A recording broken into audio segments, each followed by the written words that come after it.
Friends నేనైతే ఒక video చూసి నేనైతే షాక్ అయిపోయాను అనమాట. ఈ వీడియోని మీకు కూడా ఎక్స్ప్లెయిన్ చేద్దామనేసి నేను ఈ వీడియోని అయితే మీకు చూపిస్తున్నాను. సో ఈ వీడియోలో వచ్చేసి ఏంటంటే ఒక వ్యక్తి వచ్చేసి గోల్డ్ని అయితే ఇక్కడ రివర్ శాండ్ నదుల దగ్గర ఉండే ఇసుకలో నుంచి గోల్డ్ని అయితే తీస్తాడనమాట. సో ఈ వీడియోని చూసి నేనే షాక్ అయిపోయాను. అందుకనేసి ఈ వీడియోని ఎక్స్ప్లెయిన్ చేద్దామనేసి ముందుకు వచ్చాను. సో రీసెంట్గా ఏంటంటే గోల్డ్ ప్రైస్ వచ్చేసి 2 lakhs నుంచి 1 lakh, కరెంట్లీ 1,60,000 అయితే ఉందన్నమాట.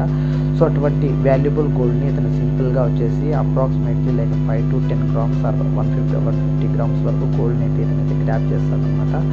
సో చూడండి, ఇతను వచ్చేసి మొదటగా ఇట్లా కొంచెం పూడు బురదమన్నంతా తీసుకొని రివర్ శాండ్ అంటే నదుల దగ్గర ఉండే ఇసుకలో ఇక్కడ పూడునంతా తీసుకొని దీన్ని కడుగుతాడనమాట. ఓకేనా. సో ఇట్లా నీటిని వేసి పైన ఉండే కలర్ బురద మొత్తం వచ్చేసి దీనిని తీస్తూ మొత్తం అయితే రిమూవ్ చేస్తాడు. దాని తర్వాత ఇతనికి వచ్చేసి లాస్ట్లో వచ్చేసి కొంచెం చిన్న గోల్డ్ ముక్కలు అయితే వస్తాయి. ఇలా ఇతను వచ్చేసి 1 hour 2 hourకి ఇతనికి వచ్చేసి సమ్ ఆఫ్ గోల్డ్ అనేది ఫౌండ్ అవుతుంది అనమాట. చూడండి ఇప్పుడు ఇతను